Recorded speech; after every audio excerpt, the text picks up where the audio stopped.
Hello, I'm delighted to say that we've been joined today by Liz Kingsley. She's the Operating Director of Safe Arms in UK and Africa.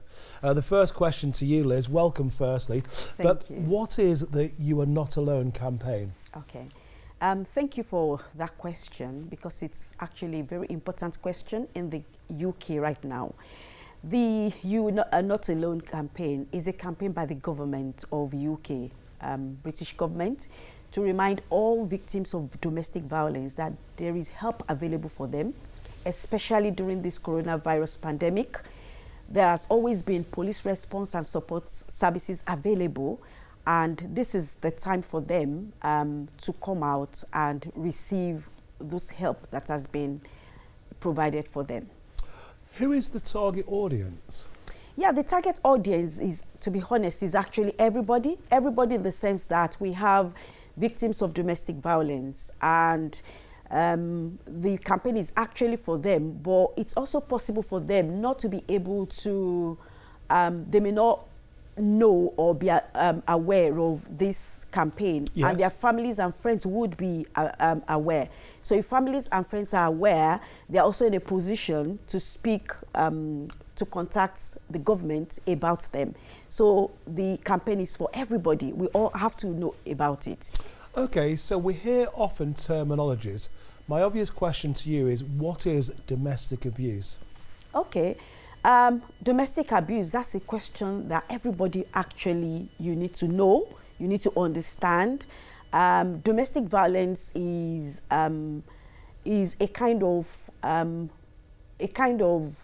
I would say it involves, because it's something I can't really define that way, but I'll tell you what it involves. Okay, what does it involve then? Yes, it involves when somebody threatens, makes someone scared, isolate somebody, yes, control somebody, and put them in a position where they cannot receive help. That is, I want to simplify it as much as possible. Okay, so we're talking about physical abuse, but I'm sure mental abuse is equally harmful and disturbing for somebody. Yeah. What is FGM, and is it considered domestic abuse? FGM means female genital mutilation. Yes. It involves cutting or female circumcision, and is considered domestic violence. It's actually a crime.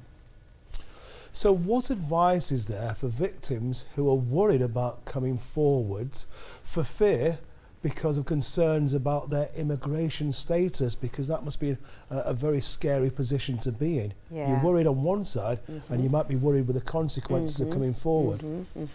That's very, very true. But every victim of domestic violence must understand that whether they have the right to stay in the UK or not, help is still available for them.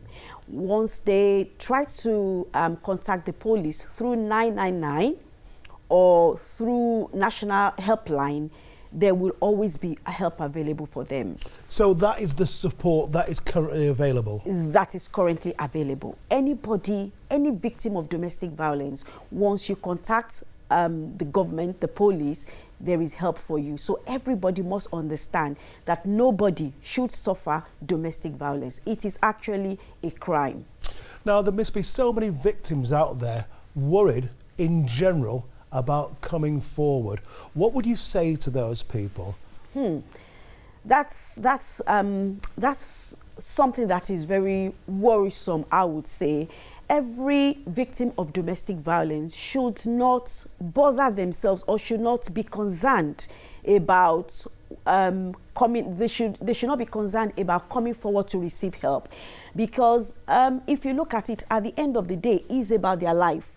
Yes. It's about their lives, and their lives matter a lot. At the end, the perpetrator would go somewhere and they will be left there either wounded or,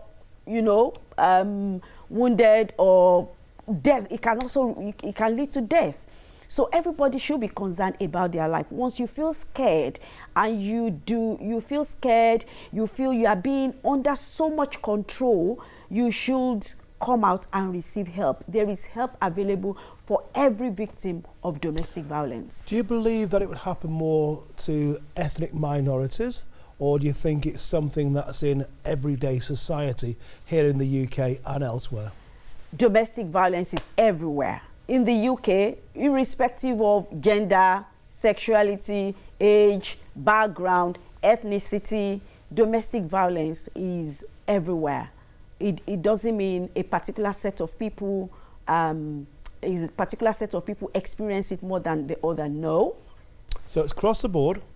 It's across the board. From all ethnic backgrounds? Yeah.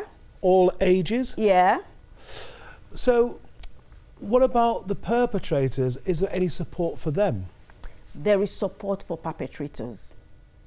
There is there's an organization called Respect, and it's an anonymous one. Perpetrators can go there and receive help. And if you're a family member or a neighbor or friend of a perpetrator, and you know this person is a perpetrator, it's good enough for you to contact Respect. Respect is available, and they're anonymous. They will give help to every perpetrator. So do you think because of the lockdown, people are in closer proximity to each other? That has meant recently there's been more problems and more reports of domestic abuse. Yeah, truly, this season, there's an increase in the rate of domestic violence. This is because the pandemic, the coronavirus pandemic, as the Stay Alert guidance says, we should control the way we contact ourselves. And the safest way to do that is for everybody to just stay at home. And because of that, there's so much anxiety for victims of domestic violence because they are staying together without going out, without separating from their perpetrator. And so at this particular time, there's an increase in the rate of domestic violence. And that is why the government is actually campaigning, telling everybody, every victim of domestic violence should know they can go out at this time, irrespective of the fact that they're supposed to be in lockdown. The lockdown is actually easing off anyway. Yes. So irrespective of that, if you can go out, please go out and receive help. Domestic violence, domestic abuse, is it one of the same? Domestic abuse, domestic violence, they are two of a kind, though one is a bit higher than the other.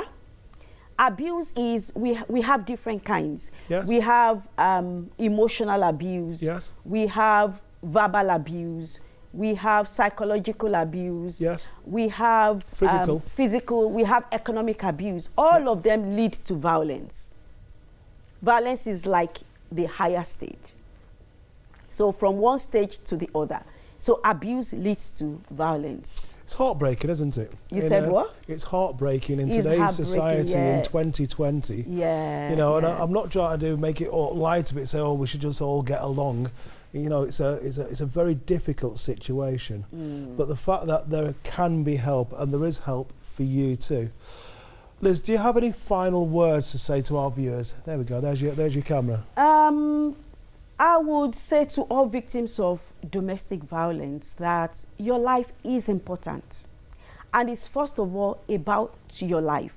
Because your life matters more than the relationship that you are in. And because if there's no life, there's no relationship. And so your life counts more than the relationship. And so for your life not to be wounded, and for you not to experience death at an early stage of life, I think it is expedient for you to contact and receive help. So I would advise that if you're going through or experiencing domestic violence, try as much as possible to receive help. That support is available. And so you don't need to stay in there and continue with that experience. Can I just say, it's a delight meeting you. Thank it's you. a shame we're talking about such a devastating problem. But we look forward to speaking to you again here. Okay. Thank you very much for your time, Liz. Thank you very much. Thank you, Julie. We'll see you very, very soon. Okay, thank you. Bye-bye. Bye.